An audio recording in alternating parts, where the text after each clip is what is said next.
ஸ்ரீமதே ராமானுஜாய நமக. தினம் ஒரு திவ்ய பிரபந்தம் தொடரிலே இன்றைக்கு 2282வது பகுதி.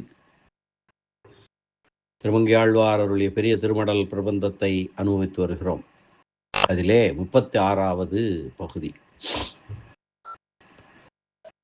பரகால நாயகி எல்லா இடத்திலும் சென்று, எல்லா பெரியவர்களிடமும் சென்று, எல்லா திவ்ய தேசங்களிலும் சென்று, பெண்கள் இருக்கும் இடமெல்லாம் சென்று எம்பெருமானின் குறைகளை எல்லாம் சொல்லி, அவன்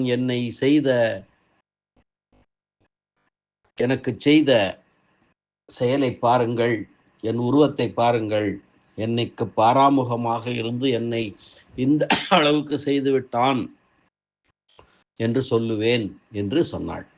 அப்போது என்ன சொல்லுவாய் நீ, எம்பெருமானை பற்றி என்ன குறை சொல்லுவாய் என்று கேட்க, அவனே குணக்கடலாயிற்றே என்று கேட்க, அவனுடைய எம்பெருமானுடைய குணக்கேடுகளை சொல்லி வந்தாள். கண்ணனாய் பிறந்தபோது அவன் தயிர், மோர், வெண்ணெய் இவற்றையெல்லாம் திருடியது குற்றம்.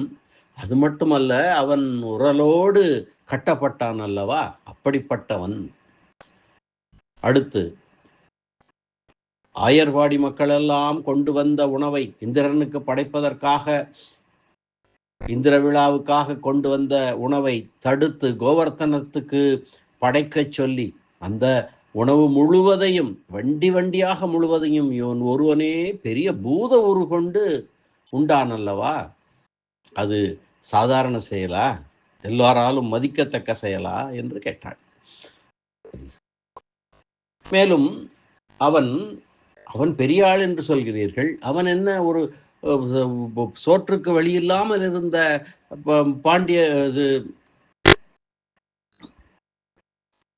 பாண்டவ மன்னர்களுக்காக கழுத்திலே ஓலை கட்டி கொண்டு தூது சென்றானே, தேவையா இது? அது மட்டும் அங்க சென்ற இடத்திலே அவமானப்படுத்தப்பட்டானே, அப்படிப்பட்டவனை நான் என்ன சொல்வது என்று சொன்னாள். அடுத்து இன்றைக்கு இந்த பதிவிலே ராமாவதார காலத்திலே அவன் செய்த கொடுமைகளை சொல்ல இருக்கிறாள். இன்றும் அடுத்த பதிவிலும் ராமன் பெரிய சக்கரவர்த்தி திருமகன், பெரிய வீரன் என்றெல்லாம் சொல்கிறீர்கள்.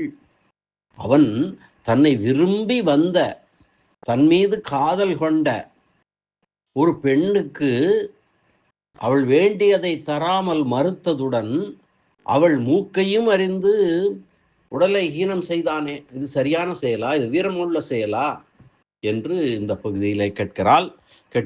அதனை இன்று அனுபவிக்கலாம். உன் கூறியவை இருக்கட்டும், இவன் செய்துள்ள பெருங்கொடுமைகளை சொல்லுகிறேன் கேளுங்கள் என்று மேலும் தொடர்கிறாள் பரகால நாயகி.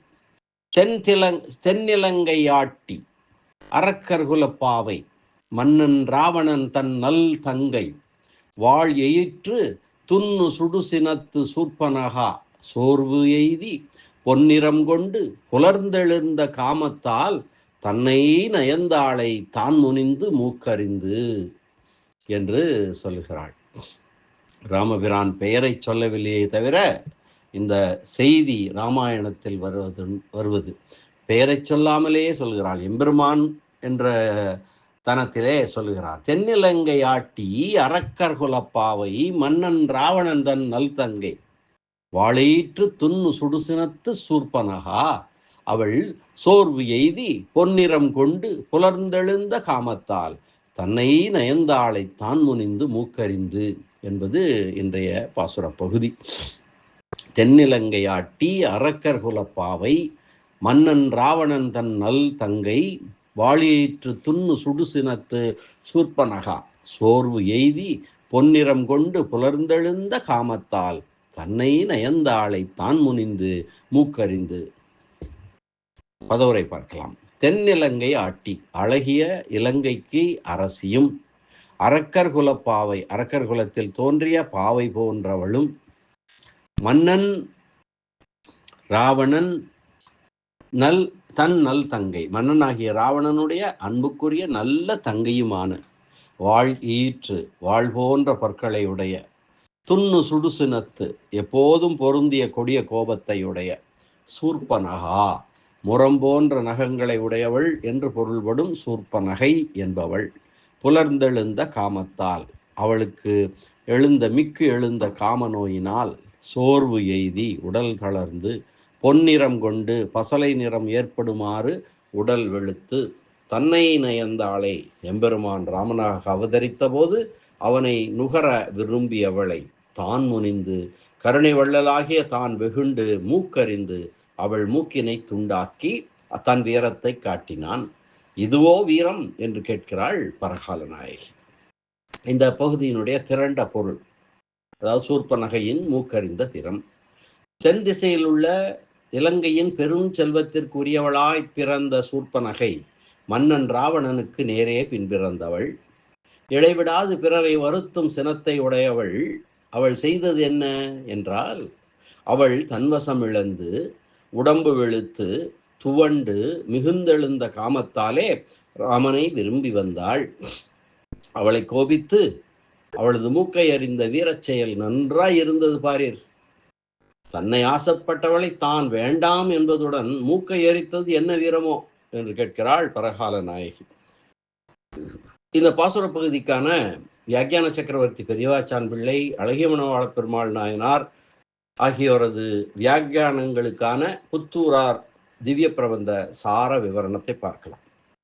இந்த வியாக்கியானங்கள் அற்புதமாக அருளப்பட்டிருக்கின்றன. பரகால நாயகியின் நோக்கிலே இந்த பாசுர பகுதி சொல்லப்படுவது பரகால நாயகி சொல்வதாக அமைந்திருக்கிறது அல்லவா? ஆக இந்த வியாக்கியானங்களும் பரகால நாயகி மனத்தில் உள்ளதை சொல்வது போல அமைந்திருக்கிறது. மிகவும் எல்லாமே அப்படித்தான். இந்த பகுதி இன்னும் சிறப்பாக இருக்கிறது, அனுபவிக்கலாம். தென்னிலங்கை ஆட்டி பரகால நாயகி சொல்கிறாள், இந்த கொடுமையை கேளுங்கள். அவளைப் போல சிறப்பாக பிறந்தவரும் உண்டோ? இலங்கை செல்வத்தை அனுபவிக்க பிறந்தவள், செல்வம் போன்றவள் என்று புகழத்தக்கவள். ராவணன் பேரளவில் இலங்கை மன்னன், உண்மையில் இலங்கை அரசை நடத்தி வந்தவள் அவள் அல்லலோ, சூர்ப்பனகை அல்லலோ என்று கேட்கிறாள். தென்னிலங்கை ஆட்டி அரக்கர் குல பாவை ஜனகஸ்ய குலே ஜாதா, ஜனகர் குலத்தில் பிறந்தவள் என்று பிராட்டி புகழப்படுவது போல அரக்கர் குலத்திற்கே செல்வம் போன்று உள்ளவள் சூர்ப்பனகை. அரக்கர் குல பாவை.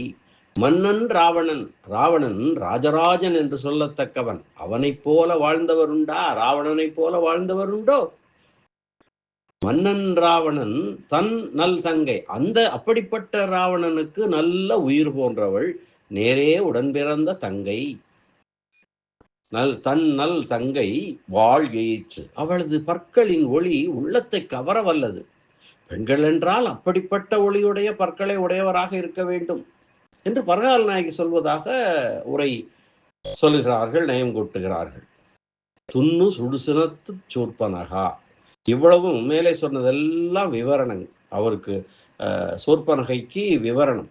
தென்னிலங்கை ஆட்டி, அரக்கர் குலப்பாவை, மன்னன் ராவணன் தன் நல் தங்கை, வாழ்யிற்று, துண்ணு சுடுசினத்து சூர்ப்பனகா.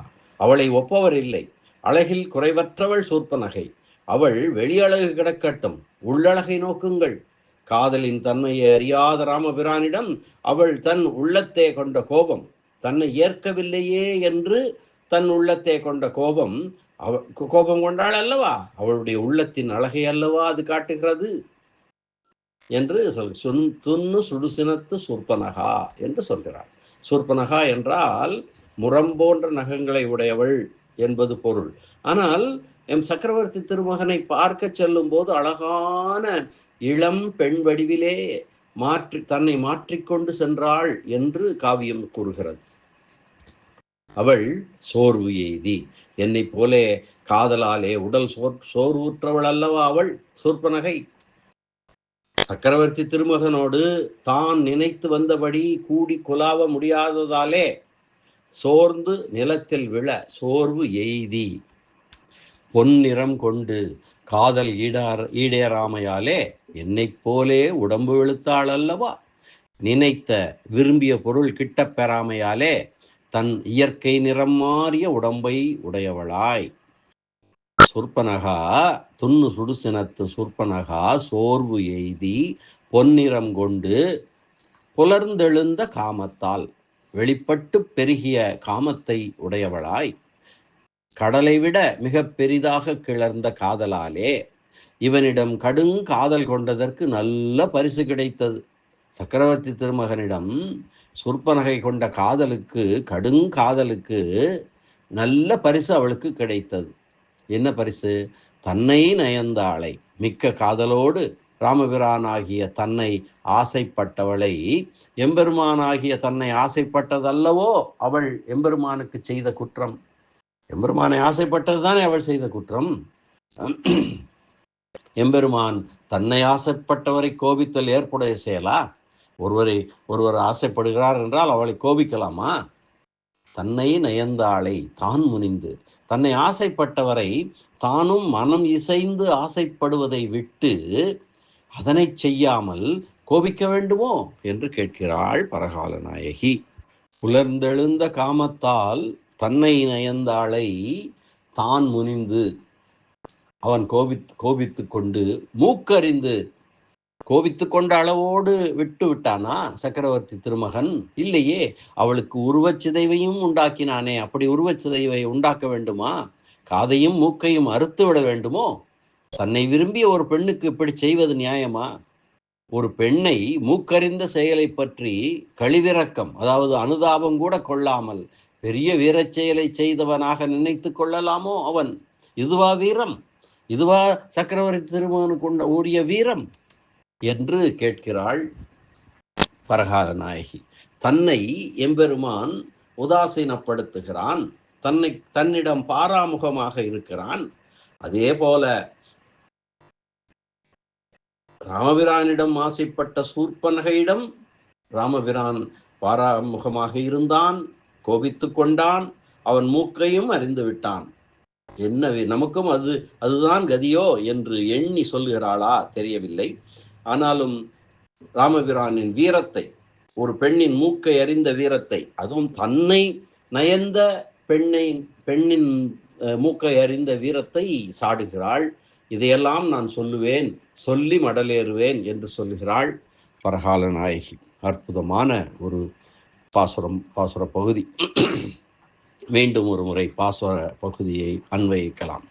தென்னிலங்கையாட்டி அரக்கர்குலப்பாவை, மன்னன் ராவணன் தன் நல் தங்கை, வாழ்யிற்று துண்ணு சுடுசினத்து சூர்ப்பனகா சோர்வெய்தி, பொன்னிறம் கொண்டு புலர்ந்தெழுந்த காமத்தால் தன்னை நயந்தாளை தான் முனிந்து மூக்கறிந்து.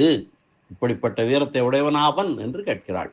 தென்னிலங்கையாட்டி அரக்கர்குலப்பாவை, மன்னன் ராவணன் தன் நல் தங்கை, வாழ்யிற்று துண்ணு சுடுசினத்து சூர்ப்பனகா. அவள் எம்பெருமான் மீது, சக்கரவர்த்தி திருமகன் மீது கொண்ட காதலால் அவனிடம் சென்றபோது அவளை அவன் ஏற்காத காரணத்தினாலே சோர்வு எய்தி, பொன்னிறம் கொண்டு புலர்ந்தெழுந்த காமத்தால் தன்னை நயந்தாளை தான் முனிந்து மூக்கறிந்து, அவளை அப்படி அவமானப்படுத்தினானே என்று சொல்கிறாள் பரகால நாயகி இந்த பாசுர பகுதியிலே. மீண்டும் நாளை அடுத்து என்ன சொல்லப் போகிறாள், எம்பெருமானுடைய குறை என்ன சொல்லப் போகிறாள் என்பதை நாளை பார்க்கலாம். அதுவும் ஒரு சக்கரவர்த்தி திருமகன் ராமபிரானை பற்றிய ஒரு குறையே சொல்ல இருக்கிறாள் என்பதை சொல்லி மீண்டும் நாளை சந்திப்போம் அந்த பகுதி அனுபவத்துடன். நன்றி, வணக்கம். ஸ்ரீனிவாச ராமானுஜதாசன் திருவரங்கம். எம்பெருமான் சக்கரவர்த்தி திருமகன் ராமபிரான் திருவடிகளே சரணம். அரட்டமுக்கி அடியார் செய்யும் கலிகன்றி கலியன் பரகாலன் பரகால நாயகி திருமங்கை ஆழ்வார் திருவடிகளே சரணம். வியாக்கியான சக்கரவர்த்தி உரைப்பெருமன்னர் ராமாயண பெருக்கர் பெரியவாச்சான் பிள்ளை திருவடிகளே சரணம். ஆச்சாரியர் அழகிய மணவாள பெருமாள் நாயனார் திருவடிகளே சரணம். ஆழ்வார் எம்பெருமானார் ஜீயர் திருவடிகளே சரணம்.